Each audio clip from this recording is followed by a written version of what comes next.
Language in context is very important. We will illustrate this as an American pastor speaks through an interpreter. This is not to be a reflection on the ability of our national Christians to interpret, but rather it is a graphic demonstration why missionaries strive to master the language of the people with whom they live and labor. Today we have a great pastor from America to speak to us. His name is Pastor Luke. I'm pleased for the opportunity to interpret for this brother since he does not speak our language. Thank you, brother. Thank you. I'm very happy to be here with you as well, and I would like to say thank you for the lunch. He says, thank you for the lunch. I must admit, though, that I have some butterflies in my stomach. What? What did you say? I have some butterflies in my stomach. Well, it seems that our guest has taken some fries into his stomach. But I really liked the food. It was very good. Thank you very much. You like the fries? Yes, it was good. I enjoyed it very much. Well, you like the fries. And I want you to know that I'm just tickled pink that you've invited me here to speak with you today. It seems now that our guest has developed a rash and has been scratching himself so much that he has turned pink in places. I'm especially ecstatic about the topic that you've asked me to address. Our guest has a great deal of elastic in his dress. And that topic is how to get our people involved in spiritual ministries. He's going to tell us how to get involved in ministering to the spirits. You see, there are too many people running around here like chickens with their heads cut off. What? What are they doing? They're running around like chickens with their heads cut off. In this man's country, there must be terrible persecution. Why, they're just killing people by cutting their heads off.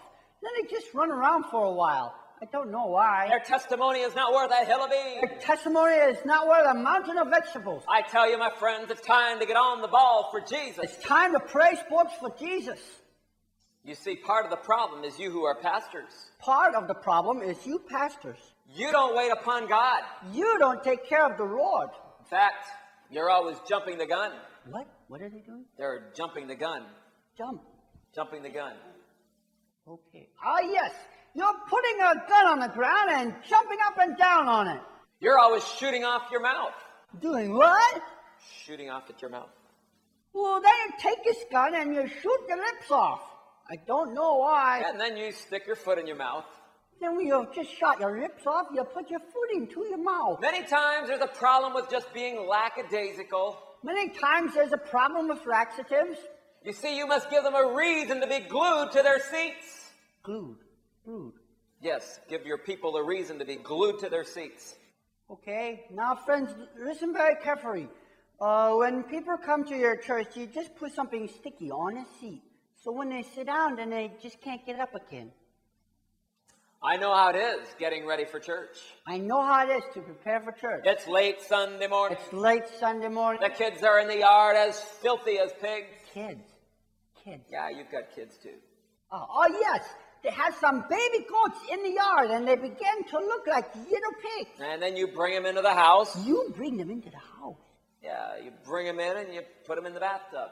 You put them in the bathtub? Okay. He puts the baby goats into the bathtub. And then you begin to peel the mud off of them. Ooh. Then you begin to scrape the mud off of them. In the meantime, your wife, she's in there making up her face. Oh, what is she doing? Making up her face. Yes. Your wife is busy making her face happy for Jesus. And you step outside and it's raining cats and dogs. Yeah, you step outside and small animals begin to fall from the sky. And about that time, your wife's hairdo, it hits her face. What hits her face? Her hairdo, it hits her face. Hairdo. Yes. Hairdo. Yes. Your wife is hit in the face by one of the small animals falling from the sky. It's enough to make your head spin. Blow makes her head rotate. In fact, it's enough to make you go bananas. I'm not sure why, really, but tropical fruit is coming in here somewhere. Well, you finally get to church. Thank God. And by the time you get there, you're not even thinking about God. No, by the time you get to this man's church, you don't even think about God. You're mad at your wife and your kids. You become insane with your wife and these baby goats. In fact, you're so upset you begin to chew your wife out. Well, you've become so angry that you begin to bite her. And people are just sitting like knots on a log. People are just sitting like brown spots on wood. Your wife is trying to smile. Your wife is trying to grin. Now everybody can tell you've just chewed her out. Everyone can see that you have bitten her. The blood He must still be running down. Oh, I see the clock is flying and I must rush to a conclusion. It seems that this man has had a vision of flying clocks giving people concussions. What you need to do is to get into your closet in prayer.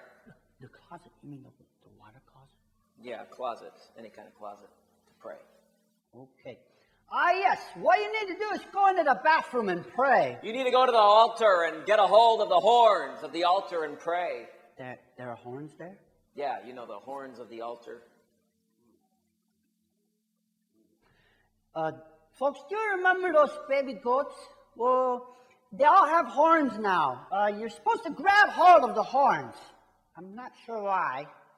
We need pastors with enough guts to fast and pray the house down. We need pastors with big guts who can fast and pray until the house catches on fire. Now, if you will just follow my word, Now, if you will talk like I do, the power of the Spirit will sweep over you. God will hit you with a broom. Every word I preach is in the Bible.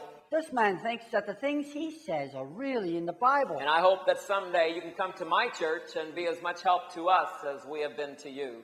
Well, I hope, my friends, that someday one of us will go to this man's church and straighten out his poor theology.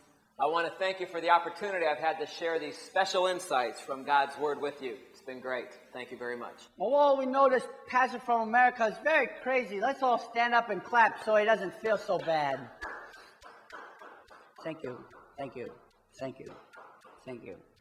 Thank you.